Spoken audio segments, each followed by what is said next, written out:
Hello and welcome back. This is part 2 of considering motivation for this year. It's so easy on January the 1st to go, right, new year, new me, I'm going to do all these things.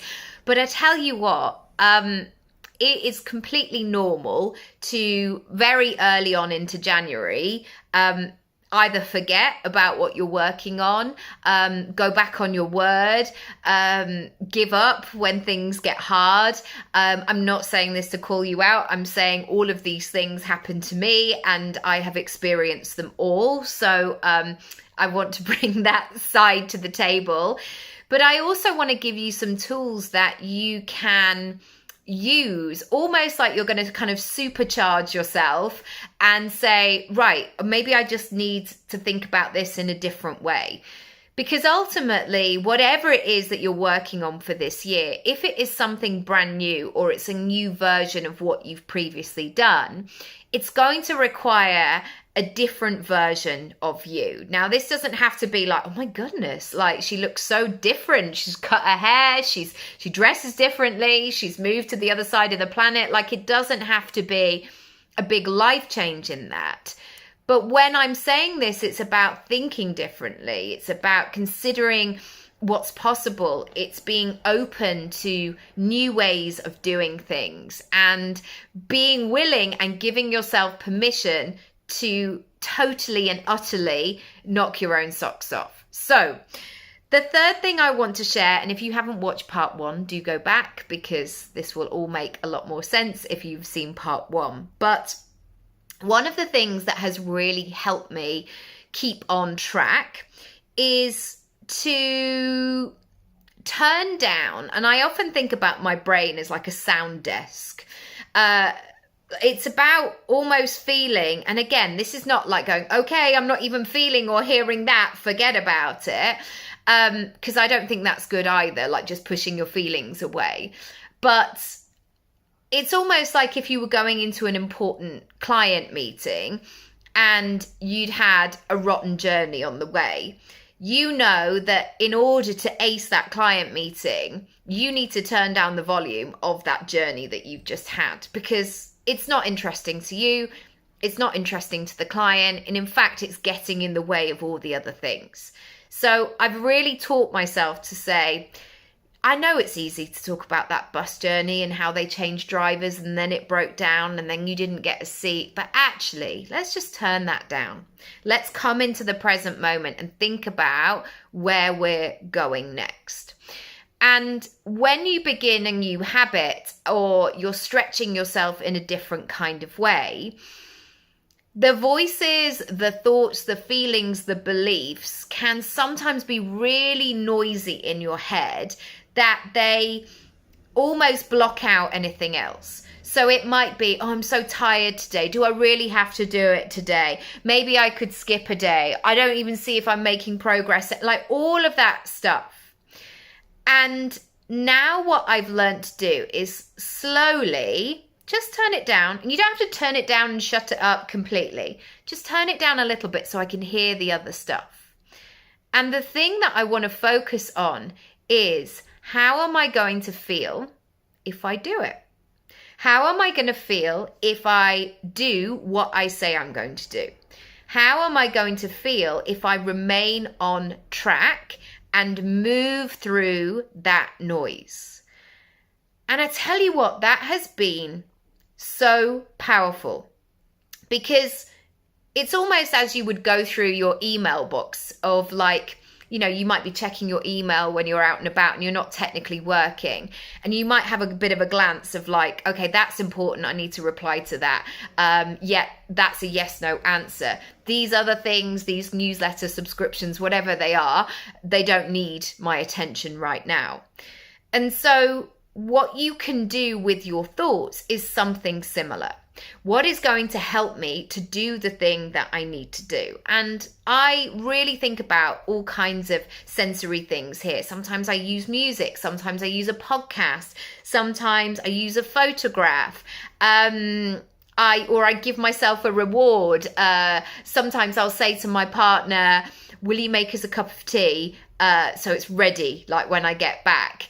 And that that is joyful sometimes, that sense of, oh, brilliant, I'm going to really run fast today, or some expensive shower gel that I've been holding back. I'm like, I'm going to put that in my shower today. I know it's only a random Thursday, but that's the mood today. That's what I'm going for. So really visualizing that bigger power is so powerful. I think it's important to prepare for uncertainty. So yes, I have run for the last 47 days, and I would like to continue that as a lifelong commitment. There we go. I've said it. However, if I get flu or have neurovirus or something happens completely out of my control, I am open to the fact that I may not be able to do that. I may not be able to run. And so I have to get imaginative as to how I can work that in my head.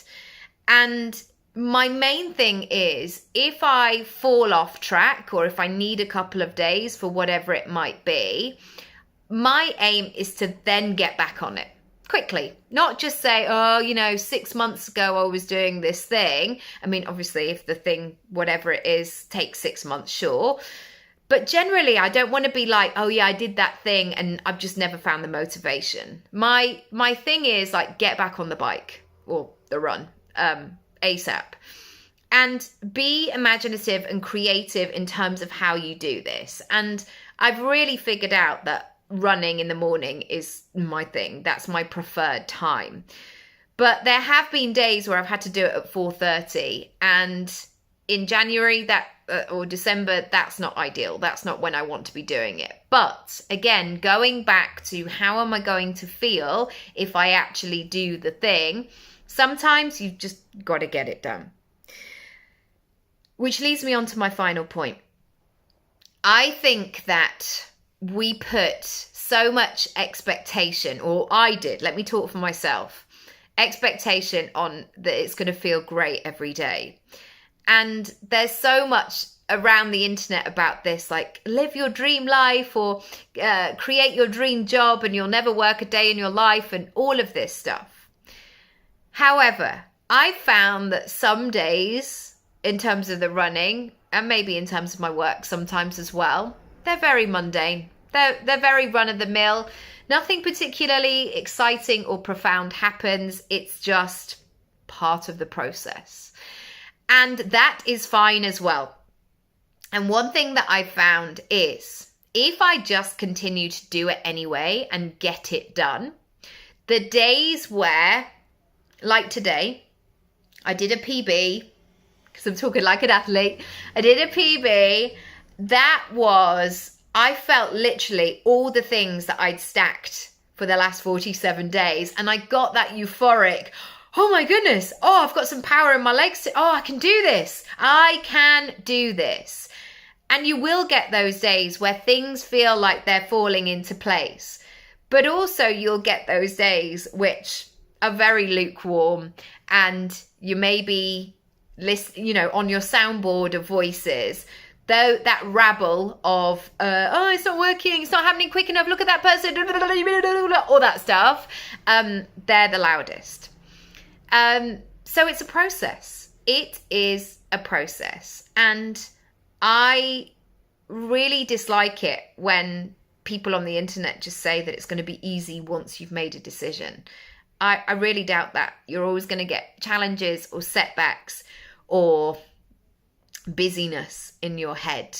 And it's a journey. It's a relationship. And the growth is in the process. That's it. That's it for today. Let me know what you are working on, and what help do you need? Maybe there's a book or a podcast that I can recommend. Maybe, I don't know, maybe you want to do this. Maybe you want to work with me over a longer period of time. Maybe you want accountability. Maybe you want support. Maybe you want to make amazing growth in your business happen. I'm here for all of it. So let me know if I can help. I will. If you haven't checked out my freebies, absolutely do. There's so much On my website, there's 3 5-day courses, one on money, one on speaking, one on goals, and they're a great place to start as well. Lots of love and thank you for watching. Please subscribe and all of that good stuff. Follow along and I'll speak to you very soon. Bye.